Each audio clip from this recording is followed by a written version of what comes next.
What if everything you were taught about being good is quietly destroying you? Not in some dramatic, visible way, not in a way anyone would notice, but slowly, silently, in the way a blade dulls not from great battles, but from being left unguarded, exposed to the air.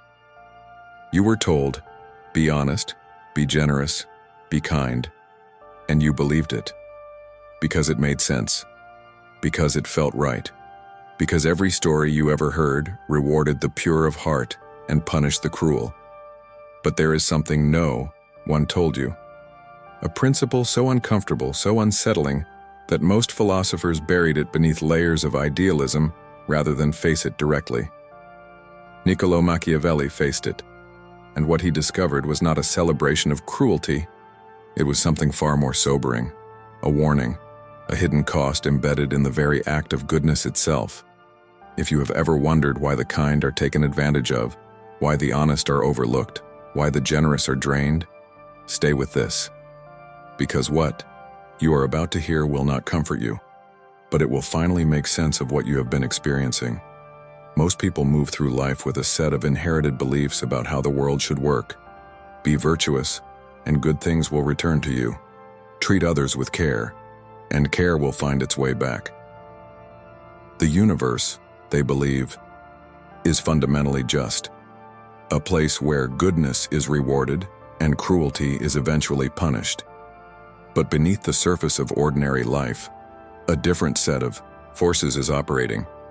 Forces that do not care about fairness. Forces that respond not to intention, but to perception. Not to who you are, but to how you are read. The world, in its most honest light, is not a moral machine. It is a psychological one. And within this machine, the signals you send, through your boundaries, your reactions, your willingness to yield, are being interpreted constantly by those around you. Every act of uncalculated goodness sends a signal, and that signal is not always received as warmth. Sometimes it is received as availability, sometimes as weakness, sometimes as an open door. This is not a cynical observation. It is a psychological one, and it is the mystery that Machiavelli spent his life trying to name. Why do certain people, the most generous, the most trusting, the most sincere, so often find themselves exhausted, overlooked, or betrayed, not despite their goodness, but in some strange, uncomfortable way, because of it? Here is the first thing to understand. Goodness in its unguarded form carries no information about strength. When a person is consistently kind without conditions, consistently forgiving without limit, consistently available without resistance, the world does not automatically see virtue. The world sees pattern. And patterns in human psychology create expectations. Expectations harden into assumptions, and assumptions, once formed, are extraordinarily difficult to dismantle. The person who always says yes trains the people around them to never expect a no. The person who always forgives trains others to expect forgiveness before the apology is even offered. The person who always absorbs tension teaches others that tension has no consequences here. No friction, no cost. This is not a character flaw in the person giving. It is a mechanical outcome of how the mind reads repeated signals. Human beings are pattern recognition creatures. We learn what we can take, what we cannot, where resistance lives and where it doesn't.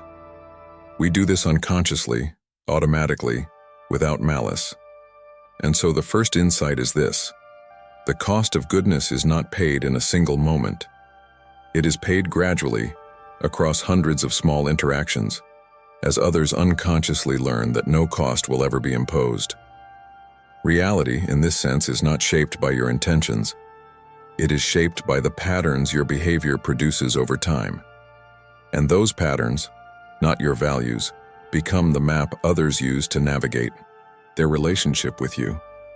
In the winter of 1513, exiled from the city he had devoted his life to, stripped of his position and his purpose, Niccolò Machiavelli sat in a small farmhouse outside Florence and began to write. What emerged from those pages would become one of the most misunderstood texts in all of human history. The Prince. A book so ruthlessly honest about power, human nature, and the mechanics of the world that generations of readers called it immoral. Not because it was wrong, but because it refused to be comforting. Machiavelli did not write a guide for tyrants. He wrote an autopsy of idealism. He had watched brilliant, virtuous men destroy themselves, not through vice, but through an unwillingness to see the world as it was rather than as they wished it to be. He had seen the good prince, the just ruler, the generous leader, undone not by enemies, but by a fatal assumption that the world would reward their goodness on the world's own terms. His most haunting observation was not about power at all. It was about survival. He wrote that a man who wishes to profess goodness at all times must come to ruin among so many who are not good. Not because goodness is wrong, but because goodness without awareness, without strategic intelligence, without the willingness to protect itself, becomes a resource others consume without limit. Machiavelli was not saying, "Be cruel." He was saying something harder. He was saying, "Be awake." To understand why this happens, we have to look beneath the surface of behavior, into the architecture of the mind itself. The subconscious mind is a vast and ancient system. It does not think in language. It thinks in patterns, associations, rewards, and costs. And one of its most primal functions is the constant automatic scanning of social environments. What is safe? What is available? What will cost me, and what will not? When the subconscious of another person has learned, through repeated experience, that you represent no resistance, no consequence, no friction, a belief forms, not a conscious belief, a deep, embodied one, a felt sense that this person is a zone of zero cost, and behavior calibrates accordingly. Meanwhile, inside the person who is always giving, always yielding, always absorbing, another psychological process is unfolding. The belief that love must be earned through sacrifice. The fear that saying no will result in rejection. The identity built around being needed, being selfless, being good. These are not just thoughts. They are emotional architectures.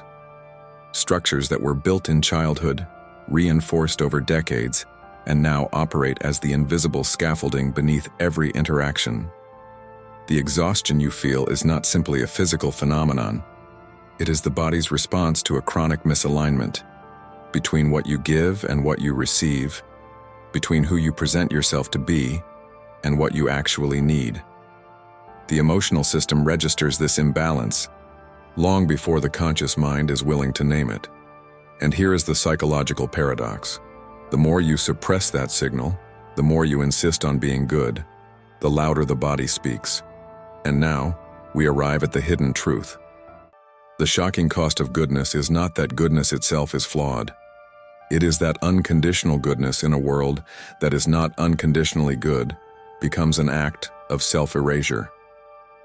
There is a profound difference between being good and performing goodness, between living with genuine compassion and using goodness as armor against the discomfort of conflict, between giving from abundance and giving from the fear of what will happen if you stop. Machiavelli understood that in the world of human interaction, the absence of limits is not read as love. It is read as absence of self. And the tragedy is this: when you have no self to protect, others, not out of malice but simply by nature, will fill that space. They will take what is available. They will define the relationship by its easiest terms, and you will have given them every permission to do so.